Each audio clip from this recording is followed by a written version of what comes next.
बस मुतलिक जो गिरे लगा कर फूंके मारती हैं, मिन शर्र हासिदिन इज़ा हसद। ये पढ़ो ना, 3 बार पढ़ो सुबह शाम। कभी कोई जादू हो जाए पकड़ लेना आकर, कभी हसद तुम पर असर कर जाए, कर नजर लग जाए को तुम्हें किसी की, सुबह शाम इसको पढ़ो ना, टाइम है ना इसके। ये नहीं सवेरे 12 बजे नमाज पढ़ो, फजर दी तो नहा ली, ये अज़कार शुरू कर दो। टाइम पर हर चीज़ अच्छी लगती है, टाइम पर। रोटी भी ना थोड़ी देर ठंडी हो जाए तो कहते यार इन्हें रख दे, ये मज्जा न पा दें तो मैंने ज़रा 2 और पका दे, ठीक है। और नमाज को उसके वक्त पर पढ़ के, जो उसके अज़कार हैं उसके वक्त पर पढ़ोगे तो अल्लाह की मदद आएगी। तो ये दुआएं हैं, हर नमाज के बाद 1 बार फलक, 1 बार इखलास नास पढ़ो, 1 बार आयतुल कुर्सी पढ़ो। 3 नमाज़ों में 1-1 बार पढ़ा करो। ज़ोहर, असर और इशा में, फजर और मगरिब में 3 बार पढ़ा करो। 3-3 बार इखलास फलक नास पढ़ो। सोने के लिए जाओ जब बिस्तर पर तो ये पढ़ के अपने हाथों पर थू करके अपने जिस्म पर हाथ फेर लिया करो। अल्लाह के हुक्म से कभी ना कभी हसद होगी, ना कभी जादू होगा। जो पहले के असरात हैं वो भी ख़त्म आहिस्ता आहिस्ता हो जाएंगे। ये तरीका है, ना कोई तवीज़, ना कोई चिल्ला, ना कोई किल्ला, ना कोई पीर, ना कोई तमाल, ना कोई ढोल, ना कोई कवाली, ना कोई नात, हैं जी। ये है तरीका मोहम्मद सल्लल्लाहु अलैहि वसल्लम का, ये तुम्हारा दीन देता है। तो मैंने तो दीन अपने बाबे की बातों को बनाया हुआ है, अपने बाप के दादे की बातों को, कि जी वो साढ़े माँ प्यो जाहिल सन, हैं जी।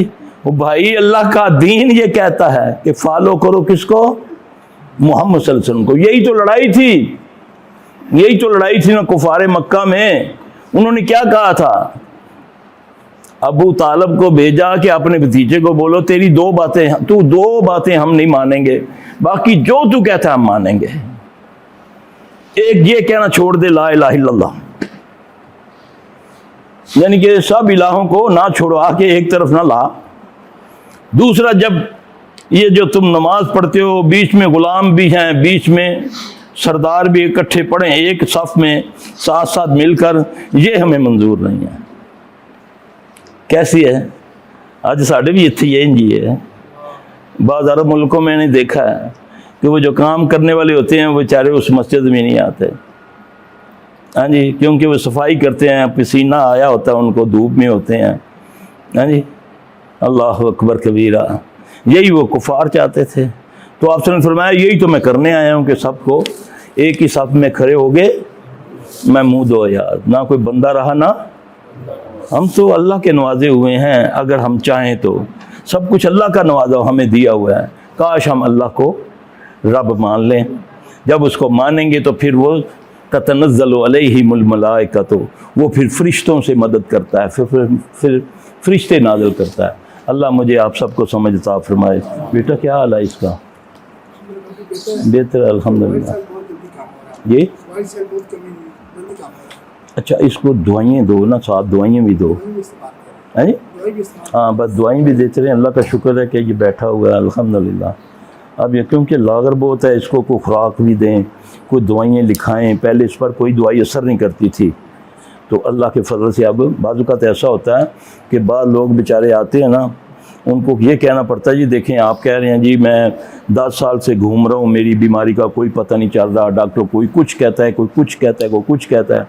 जब उसके बाद उसको, जब अल्लाह की तौफीक से शिफा अल्लाह के पास है ना, तो जब उसको दम किया जाता है तो फिर थोड़े दिनों के बाद उसकी कोई बीमारी असल में डायग्नोज हो जाती है।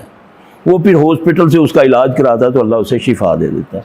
क्योंकि दवा और दवा, फिर शैतान उसको ये नहीं कहता कि तुझने जो कुरान पढ़ा है उससे तुझे शिफा हुई है। वो कहता है यार हमें फिरता रहे पहले तो पहले एक डॉक्टर एक बंदे दसिया सी, उसको लाया, उन्हें 2 गोलियां लिख के दित्तियां तो बस काम हो गया। वो नहीं देख रहा कि पहले 10 साल 20 साल जलील होता फिरता रहा हूँ, कभी कहाँ दम करवाया, अब बीमारी डायग्नोज होगी, है जी। अब दवाई असर करेगी, दवाई पहले असर ही नहीं करती, कोई दवाई खा लो जी उल्टा रिएक्शन हो जाता है।